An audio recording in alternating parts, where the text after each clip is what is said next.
Welcome to Jurors in Disguise, the podcast that exposes liars. My name is MaryRose Peterson, and I'm the owner of Covert Ops Jury Investigations. What do we do? I'm glad you asked. We search for jurors who lied so that they would be selected for the jury and ensure that our clients received a guilty verdict. In the last show, I exposed the lies told by our jury foreperson in our case. In this show, I'm putting a pause on our case and talking about all the things that went horribly wrong to put my husband in prison. And I'm going to talk with one of our clients about the lies that his juror told. So help me welcome Ravis Williams. How are I'm good. you? I'm good. How are you? I'm well now, thanks to you. Well, I appreciate that. We're not going to take all the credit, but I know you keep trying to give it to us. I wouldn't be here without you. Well, I appreciate that. Well, tell our viewers a little of your story. Well, July 8th, 2004, I was charged and convicted of home invasion robbery, burglary with an assault, carjacking, and battery. Wow. I went to trial and I ultimately lost. However, during the preparation of my trial, I had an attorney, Jorge Chalela. He didn't do any investigation. He didn't Mhm. investigate. He didn't interview. He never spoke to the victim, the witness, nor the detectives. When he Wow. took me to trial, I went to trial armed only with a police report, a 29-page police report that was inaccurate.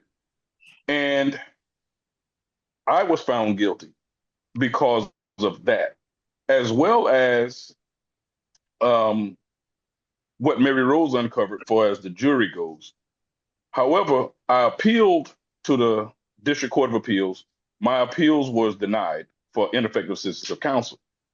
I went to an evidentiary hearing and I had a pretty good public defender because I didn't have any more money at that time. Yeah. And her name was Elaine Cooper. Hmm. And she asked Mr. Shalila, she said, Mr. Shalila, I got 48 questions for you, and I got 28 for Mr. Williams. And she specifically asked questions, and she told the judge, she said, Your Honor, in front of Judge Anthony Black, she said, I have 48 questions for Mr. Shalila, and they're all yes or no questions. She said, Your Honor, will you direct him to answer the questions, yes or no? Because she didn't want to give him an opportunity to give an explanation so he can wiggle his way out of it. So what they done, she asked him, she said, at any time, did you investigate anybody on this jury? Say, no, Your Honor, but she said, Your Honor, correct him and Yeah. direct him to answer the questions, yes or no. Yes or So he no. said, no, I didn't investigate. Ultimately, he said, no, I didn't investigate. I didn't interview, and I didn't speak with anyone. And I thought she was letting him off the hook when she asked him this question because I turned and I looked at her like, out of surprise when she said, at any time did you go over this strategy with your client? And Mhm. he said, oh, yes, Your Honor. I went over this with Mr. Williams, and Mr. Williams was very adamant that I don't investigate, that I don't interview, and that I don't speak with anyone. And I'm looking at her, I'm like, Yeah. why did you do that? You Yeah. let him No. off the hook. But she set the hook. When I was Yeah. in the county jail, I had no idea what I was doing because every time that I wrote him asking him to do certain things, I had it notarized. And she got those notarized letters. And she said, Mr. Shalila, I must advise you that I do have your file. And in your file, there's numerous letters from Mr. Williams asking you to investigate, to interview, and to conduct a photo search. Wow. And he just looked. So in the ultimate end, they denied me by saying that counsel was more credible. The only way that you can deem counsel's actions strategic or tactical is he did a reasonable amount of investigation. He didn't do any investigations, but so every action that he took was unfounded by fact, and it was truly unreasonable for him to do such a strategy. Right. So I don't understand how I got denied by the district court and the federal Supreme Court. I was denied all the way through, saying that counsel was more credible. And I don't Mhm. understand that. And this is what we as convicted felons find ourselves going through this process. Yep. I ultimately end up finding um, an illegal issue with my case, and I was filing. Because I had a home invasion robbery and a burglary with an assault, which is contrary to the law. It's contradictory to the law, should I say, because a home invasion is essentially an aggravated form of burglary. So you have actually two burglary charges, and you Oh, can't be charged with two burglary charges. So oh, I filed pro se 5 times. And each time that I filed the illegality of my sentence, they denied it, stating that I was procedurally time barred. But there is no time bar on an illegal sentence.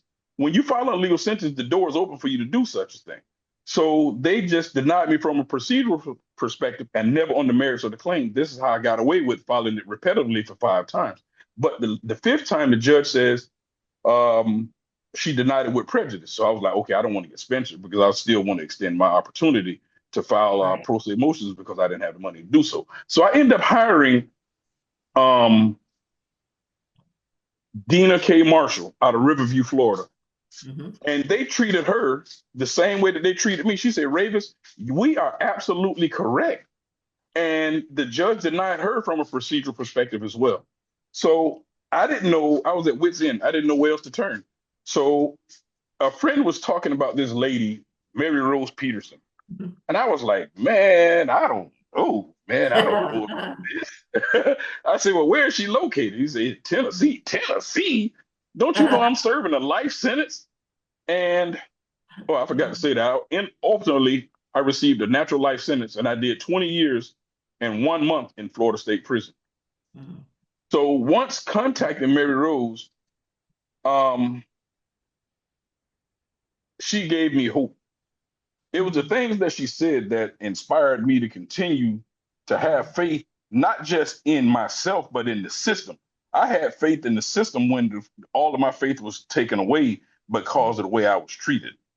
Yeah. MaryRose said, Ravis, Mhm. I'm going to get you home. She said, I am not going to stop until I see you home.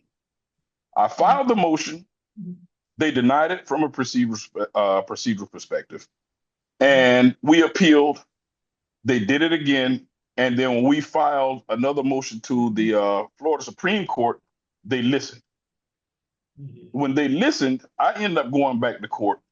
And the issue that MaryRose found for me was the fact that my prosecutor, Ada Carmona, Mhm. her and the juror was in cahoots in some form or fashion, and this is what MaryRose uncovered. Mhm. When they was doing voir dire, and voir dire is the question and answer period for the juror to be impaneled on your jury. Mhm. Miss Carmona asked the juror Tidwell, she asked her specific questions. She said, hey, have you or anyone in your family ever been convicted of a felony? Mhm. She said, no. She said, have you or anyone in your family ever been the victim of a violent crime? She said, hold it, Your Honor. She said, my brother had a conviction and it was for petty theft. The prosecutor said, hey, wait a minute. We're not talking about petty thefts. We're talking about felonies. She said, but I didn't prosecute that case, did I? The juror said, no, you didn't. Mhm. What Mhm. was overturned, what was found out is that the prosecutor that prosecuted my case actually prosecuted her brother. But it wasn't for petty theft, it was for grand theft. Right. She said that her brother had no felonies, when in fact her brother had 3 felonies. He had a Mhm. burglary, a grand theft, and a robbery Yep. that she failed to disclose on my jury. Her Mhm. husband had charges where he tried to kill the entire family.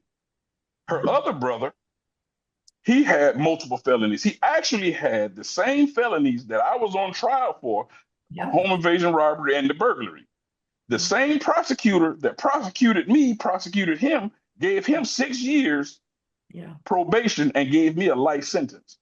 Yep. So I felt as though at that point in time that bias was actually proved because the juror went above and beyond Yeah. what was required of her for her to be impaneled instead of on my jury. And I felt like it was a combination of my attorney, the prosecutor, and that juror that found me guilty and took 20 years of my life. Yes.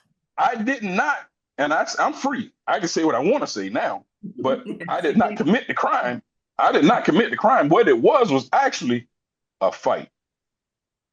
I got in a fight with Michael Golden that was never on none of the paperwork. His wife was on none of the paperwork. The juror, I mean, the victim, he said, and this was an open and shut case. The victim said that he recognized me after calling 911. He recognized me the moment he opened his door, is what he told the detective. But during the 911, he said, 911 was your emergency. I've been robbed. Do you know who it was? No. Mm. They Yeah. caught me. They caught me. I mean, it looks weird, but listen, they caught me in his car an hour after the crime was committed. But I rented the car. I'm not perfect. I rented the car for drugs from Michael Golden. Wow. That's how I end up with the car. So when they catch me in the car, they bring the victim to the scene to identify me. He was actually 8 feet away. 8 feet away, and he could not identify me. Wow. But I'm the same person that he said that he knew and he recognized the moment he opened this door. But during the 911, he said that he didn't know who it was. But then when they brought him to the scene of the crime, he could not identify me. Wow. They did a photo pack presentation. He said, I was in number 5 position. And he said that number 5 appeared to be the one, but number 2 may have been the victim as well. It was only one person committed the crime. It wasn't 2. But my attorney gave the state attorney an opportunity to correct all of the wrong that was done, because she asked questions to the Detective Carlos Navarro to allow him to right the wrongs that the victim had stated, to clear it up, saying that he couldn't see. The man had minor scratches done to him, so he didn't even need any medical attention. He refused all of that. They got a positive identification of me after 3 failed attempts: the show up identification, the 911, and the photo pack presentation. They had 3 opportunities to to identify me, but he couldn't identify me. Fingerprints that the state attorney said that she never sent to FDLE was sent to FDLE, and the fingerprints came back negative. So now they took the victim to my hearing in November. I go to arraignment. When they called my name, I stood up and I see the victim. He looked at me because now I'm singling myself out. That was the time that he actually put a face with the name that was associated with the crime that was committed against him. So that was the positive identification in court after 3 failed attempts. Wow. So I feel like justice was never had. The state of Florida never apologized to me for doing what they did to take 20 years of my life. They never asked for forgiveness. And I lost a lot. When I went to prison, my daughter was 4 years old. She's now 20, 24. No, she was 4 months old, should I say. She's 21 now. And the thing about it is she grew up without me. And today she resent me because she feel like I walked away and I left her. Yeah.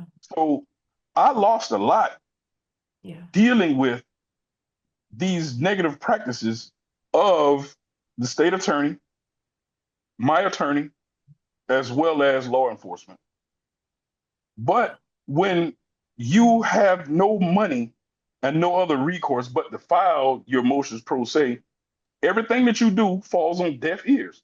Nobody want to hear your claim because they feel like everybody.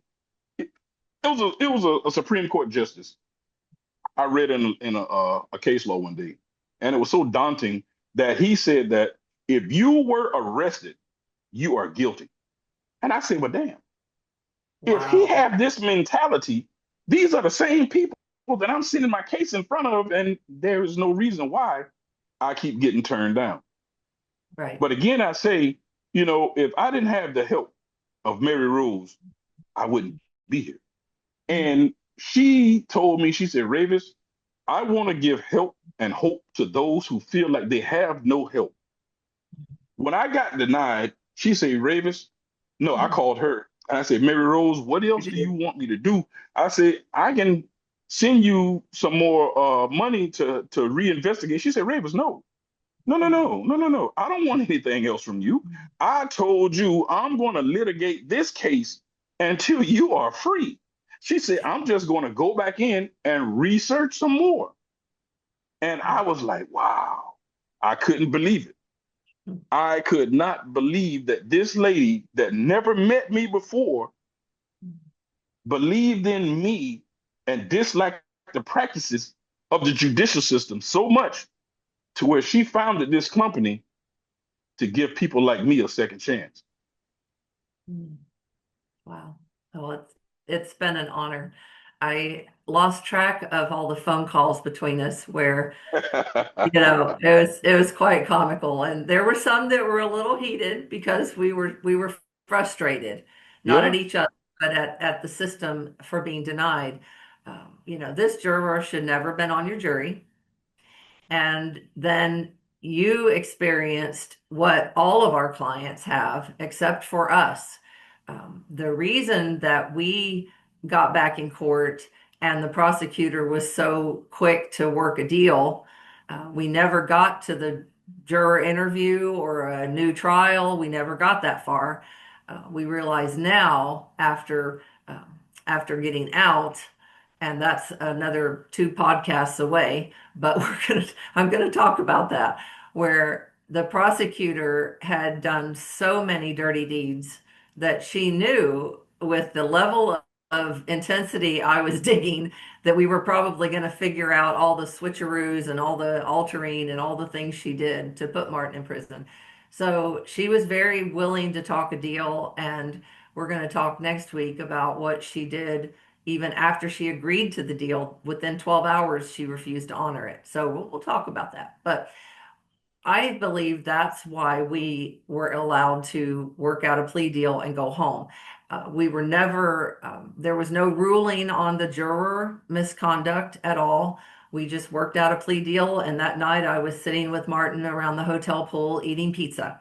So I didn't care anymore. But I really thought that that would be the consensus going forward, which is why we started the company. After I kept investigating cases and finding lying juror after lying juror, I said, okay, something's got to be done here.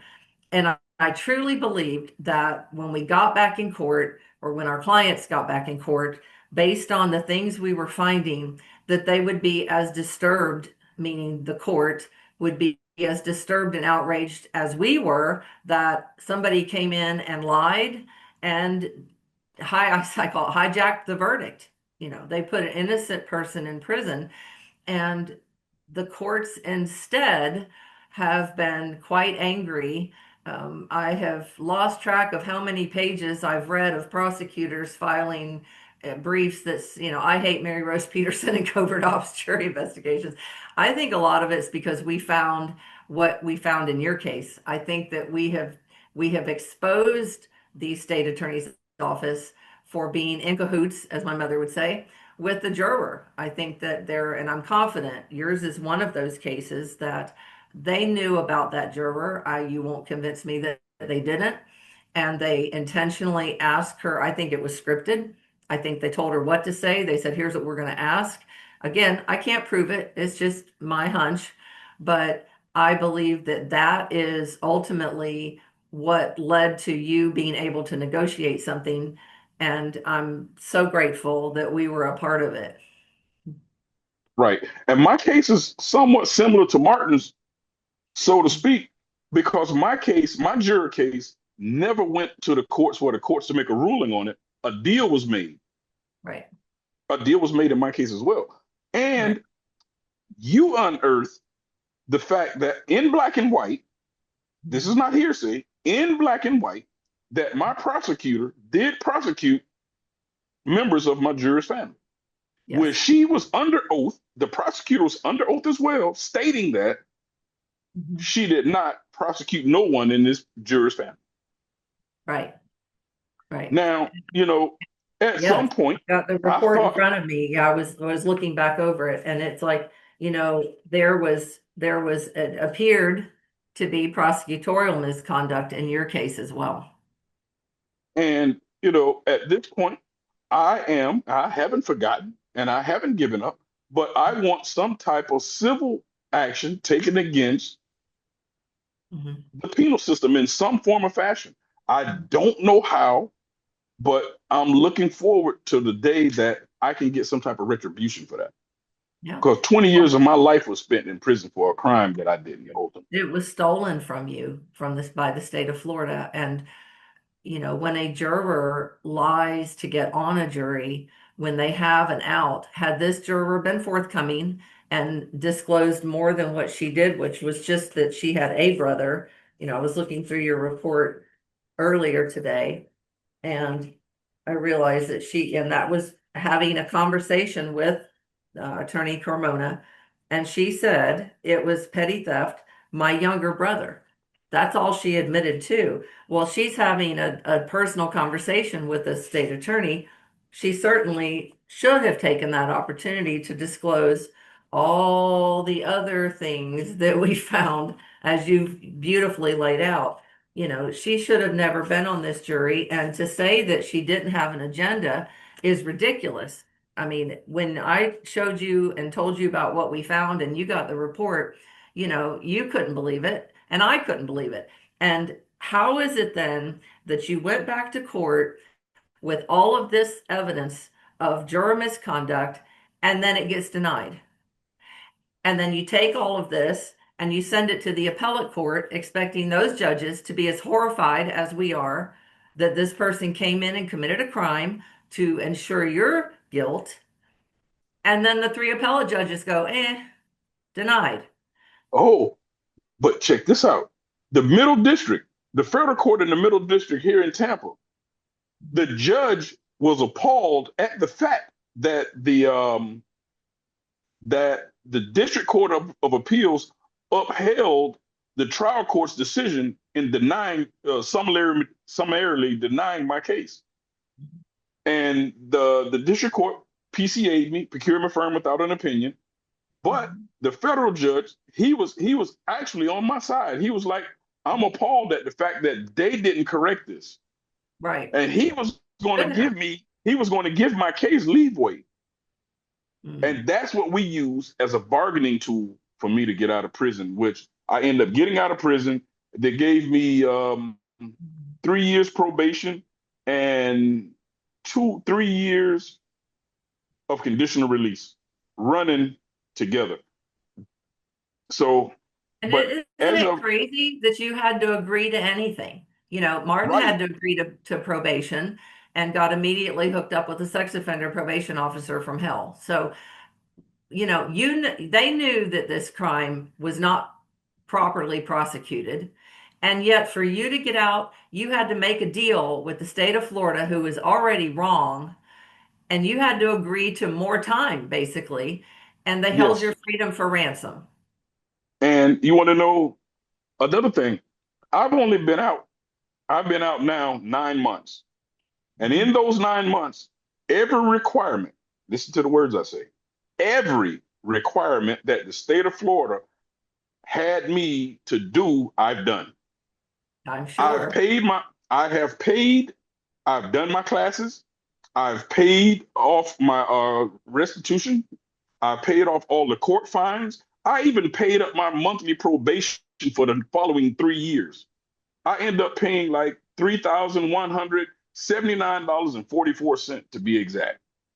So I owe the state of Florida nothing. Right now, monthly, I don't have nothing to do but just report. I don't have no more payments because I paid it all in full. But you had to buy your freedom.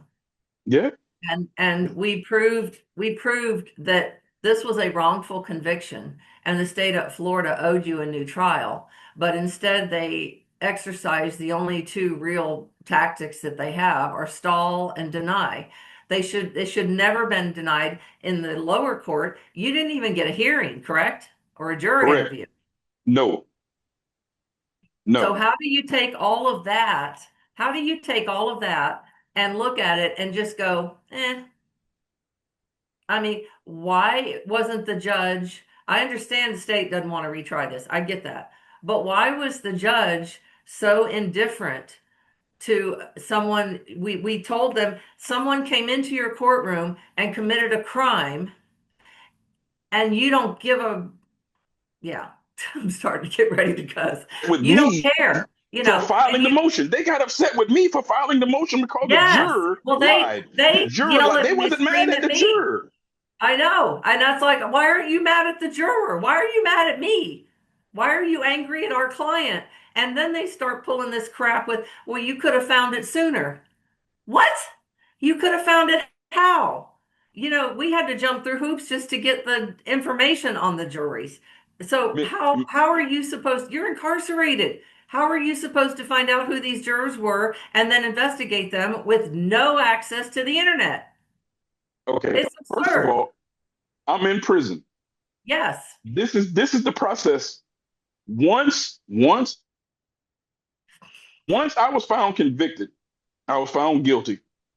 My attorney, he filed a motion to withdraw. So now I Yep. have no legal counsel. So Yep. I have no other recourse. I don't know why would I even think that my juror done something underhanded, because at that point I was believing in the law. Yeah. So I had no reason to believe that my juror done anything dishonest. No. So that wouldn't prod me to further any investigation into No. avenue. It took me I 3 years. had no And until I watched this movie, I never even considered investigating the jury. In fact, I was told you can't contact them. You cannot reach out. It's jury tampering. I'm like, but he's already been convicted. They said, nope. Everybody I knew in law enforcement and private investigators, they said, don't go there. Don't try to contact the jurors. And of course, now we know not to, because for the simple fact that we look for liars. So they've already lied. Now, if we come back around and we reach out to them, do we really expect that this liar is suddenly going to tell the truth now that they think they might be in trouble? No, they're just going to keep lying. It's the crazy, juror but should have been that's our charged. system. That's our system. You get convicted, you are immediately handcuffed. I sat there, Martin was put in handcuffs and fingerprinted, and I'm sitting there trying to figure out how to even get home. I couldn't even remember how to even get back to the house. And I'm watching him, and I'm absolutely horrified. I'm stunned. And then Martin's attorney is filing a motion to withdraw. In fact, at one point, the judge even admonished her to basically sit down and shut up, because I got your motion and you're not going to withdraw yet. Your client hasn't even been sentenced yet. So he's mad at her because she wants off the case. She never said to Martin, you can investigate the jury. In fact, in Florida, defense attorneys are supposed to, they have a 10-day window after conviction to investigate the jury and present possible juror misconduct, a problem with the verdict. And most of them don't. I talked with one today. He said, I just tried a case yesterday. And he said, I can't tell you who the jurors even were. I don't know anything about them. And I'm like, well, you only have 9 more days, but they don't do it. They don't do it. So you get convicted, you're put in handcuffs, you go back to jail, and then you go from there straight to prison. Your attorney at that point's already withdrawn. You've already moved on to sentencing, which means the appellate court is now in place. So your jurisdiction has switched from lower court to appellate court. And I'm not an attorney, but I know that's what happens. Well, now appellate courts can only argue what's on the record. Well, you didn't get anything about the jurors on the record because nobody told you to. And even if they did, how are you going to know what to even do? It took me years to fine tune this process. So then you go to prison, you have no representation, you have no access to internet. And even if you ask the clerk, hey, can you give me the names and addresses of the jurors? They're not going to give it to you. I have to pay for that information. Most of what we do is through paid subscriptions, and we have to pay for records. How are you supposed to do that in prison and being indigent? Well, you're not. We actually were in court a few months ago with attorney Rachel Reese, and the prosecutor, with a straight face, said to the court that our client could have done his due diligence. The client could have investigated the jury. And when Rachel pointed out that he was indigent and in prison with no access internet, the prosecutor said, well, his family could have done that. Well, that's not the legal standard. It doesn't say move aunt or move its family or possible girlfriend or a baby mama or maybe a grandma. It doesn't say that. The whole thing is absurd. Why? But that's what they come back with. We give them this, we get back in court, and they say to the client, you could have found it sooner. How? There's no explanation as to how you can find it while you're in prison, even if you have an illegal cell phone and you have some sort of access to internet. You don't know to investigate the jury. And I have a whole team of people that do this. We have dozens of programs that we access to be able to find what we find. And then we pay for law enforcement records. We pay for clerk of court records. Nobody can do this from prison, and their family's not going to, nor should they have to. So I'm obviously outraged that our courts hold it against you, and then you get back in court, and then they bribe you and hold your freedom for ransom. They make you take a plea deal that's beyond, I have no words for what Martin went through. And now here you are having to report in and pay thousands of dollars.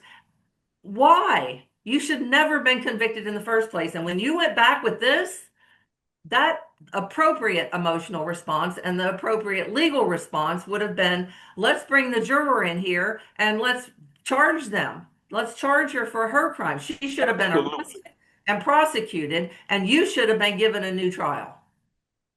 Absolutely. This is Absolutely. absurd. The way that our system treats people that are simply accused is outrageous, because you're not innocent till proven guilty.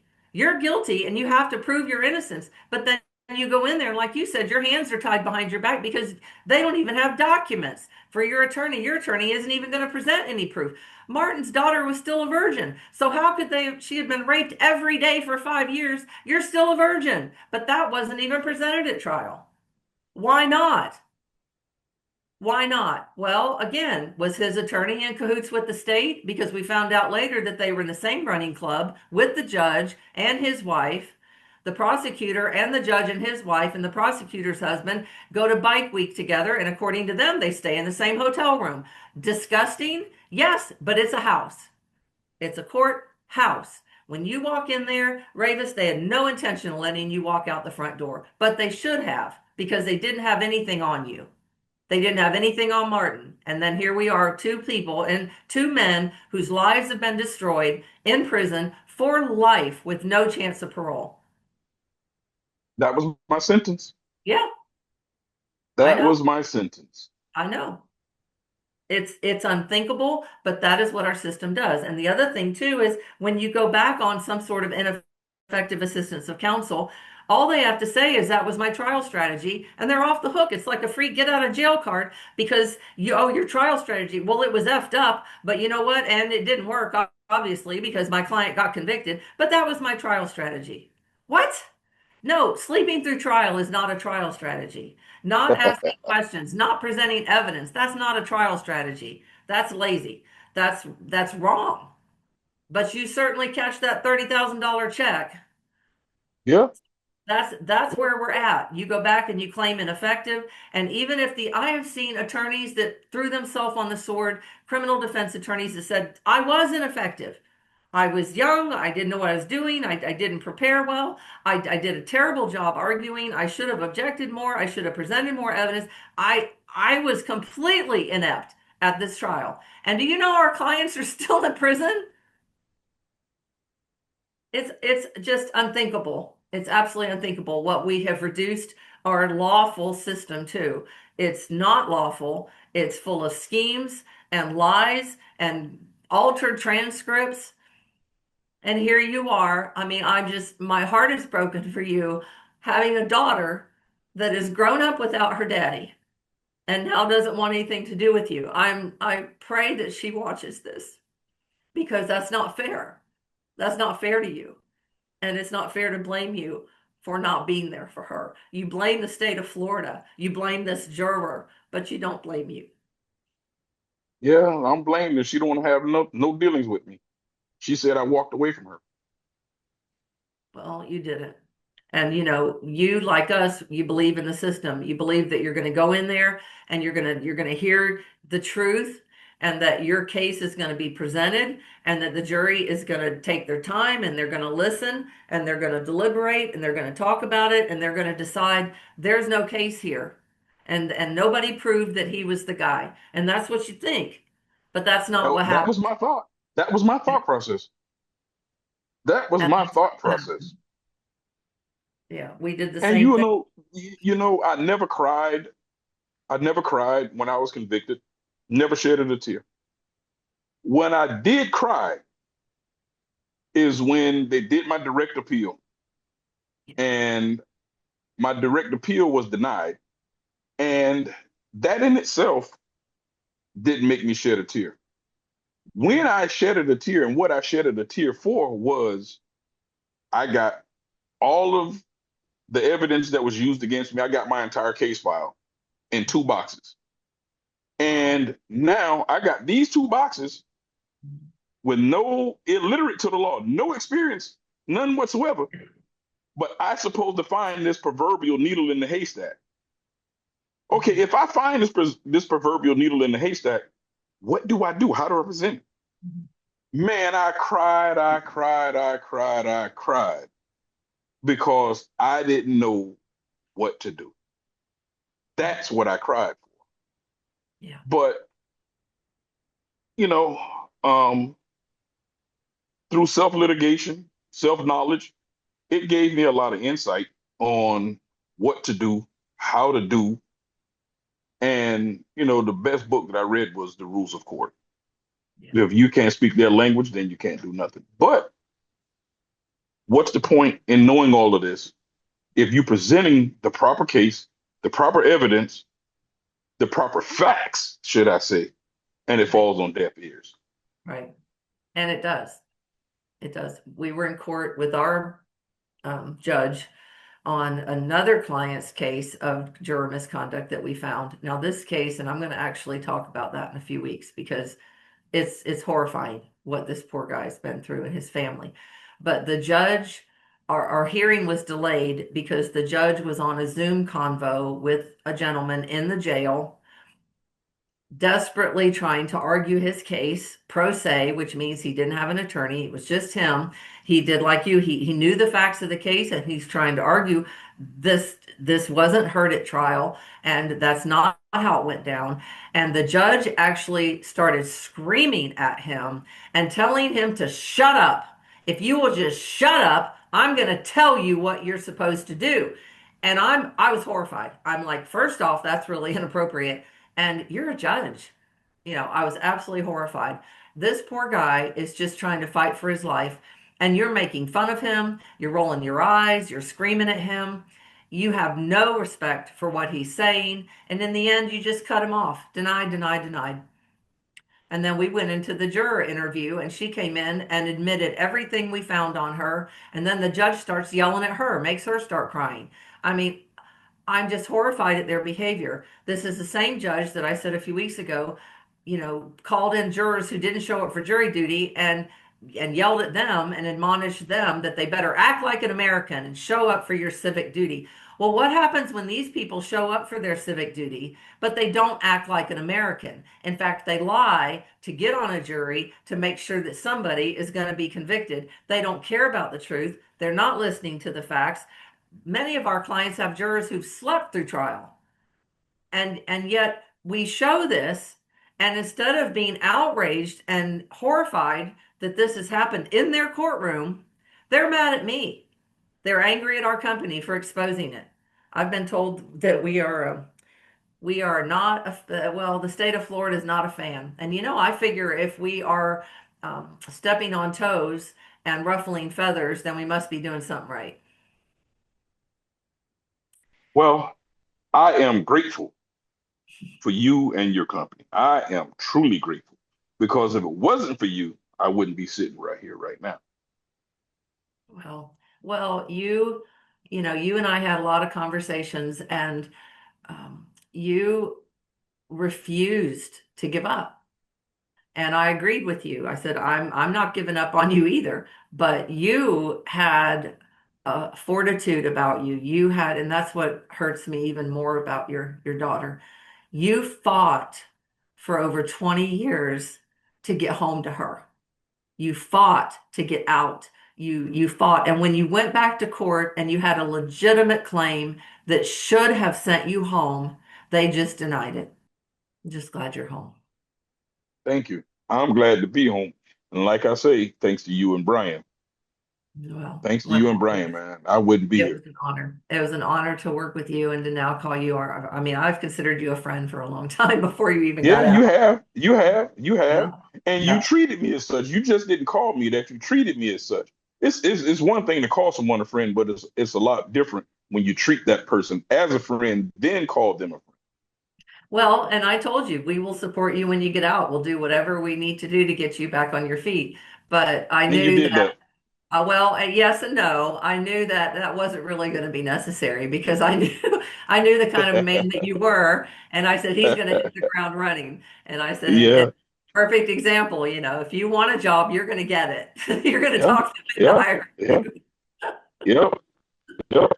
I love that. And tell me, just I know we have, it's I don't want to belabor the point, but um, I want you to talk a little, just a few minutes about what it's like being free. I know you've made some videos for me that were Mm. just really jaw-dropping and made me tear up. What is it like for you to be out here?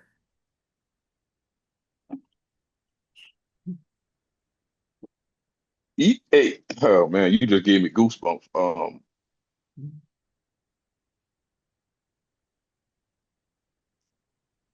It's oh man.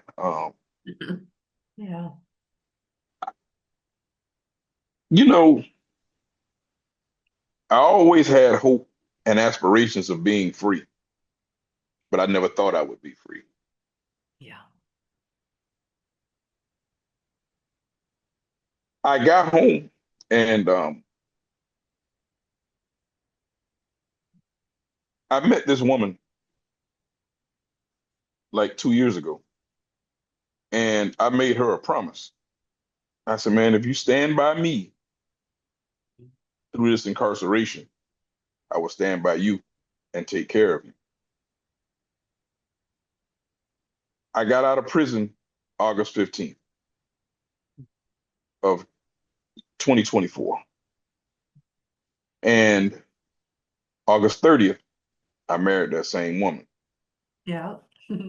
And now I'm working to take care of her like she took care of me. Yeah. Because there's a negative stigma associated with people that's incarcerated and women helping them. Yeah. And I just wanted to try to erase that. But to answer your question, what it feels like to be free, let me tell you, this is funny. I'm on my cell phone and I'm talking. I was like 2 days out of prison, and I look in the rearview mirror. I see a cop behind me. I stashed my phone up under the seat. I stashed my phone up under the seat like it was illegal for me to have it. I'm Man, not going to that's jail for this. Yeah. what? Man, I was thinking of where to throw that damn thing. And that is the effect that prison had on me. Yeah. And it's a glorious feeling being free. I didn't understand what freedom felt like because I lost it, and I hadn't had the opportunity to experience freedom for 20 years. Yeah. Sometimes today, I do the things that I wanted to do while I was in prison, and that one thing is just let me show you what that one thing is. I know where you're going. I'm gonna show you. I gotta turn this damn camera around. I know. I I just was like, wanted to do this. I have to I just see the wanted to do reflection. that. Oh, I just wanted to see the light in the refrigerator. isn't that something? That's And to the one drink thing I wanted to see. and to Because drink something cold. what? Oh Yeah, man. I know.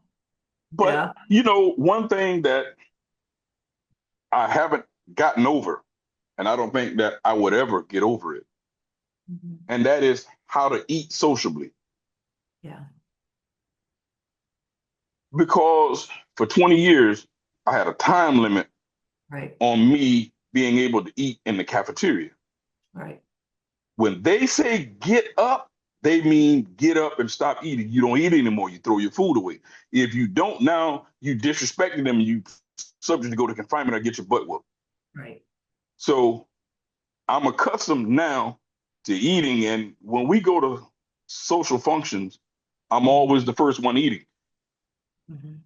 I'm the first one done. And then when I try to slow down to do it, Yeah. I can't. I feel like I'm doing something wrong. Why I feel so silly eating this slow? It just doesn't feel right. Right. And you can't claim PTSD and get a disability check for it because I suffer from PTSD bad, Yes. being incarcerated for that long. But if you put yourself in that situation to allow what happened happen to you, you can't claim it. Yeah. Yeah. So to answer your question, what it feels like to be out of prison, it's a great feeling. Mhm. I just can't put those feelings into words that you would be able to understand from my perspective. You may think you understand, but you would never understand. No. No, it would be insulting to say that I do because I don't. Well, it's been a pleasure as always talking to you. I'm just so thrilled that you've done so well, but I knew you would. I knew you would hit the ground running. I knew that you would honor your commitment to this woman that supported you. And there are a lot of women that walk away, and that's one thing that I would encourage everyone to do in the family is don't walk away. Don't leave them for dead because that is how they feel. And be supportive, even if it's just put some money on the phone so they can call you. That means a lot. Martin would always say for back then it was 15 minutes. They changed it to 30 minutes on the phone, but back in our day it was only 15-minute phone calls. And he said, for those 15 minutes, I was out there with you. I wasn't here. I wasn't here. I wasn't in prison. I Yep. closed my eyes and I'm out there with you, walking around, shopping, looking at things, talking about things. And he said that meant all the world. And it also, why it's important is because everyone in that dorm, and there's 59 other people in the dorm, they see that somebody loves you enough to put money on the phone so that you can call them every day. And that says to them, don't mess with that dude. He's got somebody out there that's going to complain if he gets effed up. So leave him alone. He said that went a long way as well. And visiting on weekends, people knew that I was going to be there. And if anything happened to him, I was going straight to the warden. And if that doesn't work, I was going straight to Tallahassee. I only lived Yep. 30 minutes away. And I was going to be on the front steps of the governor's mansion going, no, You want to no, know one more thing? yeah. I had a roommate tell me, he said, Ravis, he said, man, you sleep a lot. I said, I know. I said, because when I'm asleep, I'm not in prison. I said, I'm cheating these jokers out of this time because when I'm asleep, I'm not in prison. I'm a million miles away. That's great. That is Yep. great. Well, we'll end it there, but thank you so much for your time and for The not giving pleasure up. is mine. The pleasure Well, is mine. And I appreciate you thinking enough of me to place me on this forum to tell my oh, story. I told you when you got out, I said, we're looking at putting a podcast together and you'll be one of the first guests. I And wasn't what did I kidding. say? I will be there with bells on. You did. I You will did. be there. I And wouldn't miss and it for the you world. I've been looking forward to this because I knew that your story needs to be heard. And part of the healing for me in all of this is having a forum, which I know I created, but having a place to tell our story and to put the truth out there. Because you got to say that today. You got to say the state of Florida was not being truthful when they convicted me at that trial. That's very healing. At least it has been for me, and I pray that it helps you too. Well, it has. Good. It Well, thank has. you.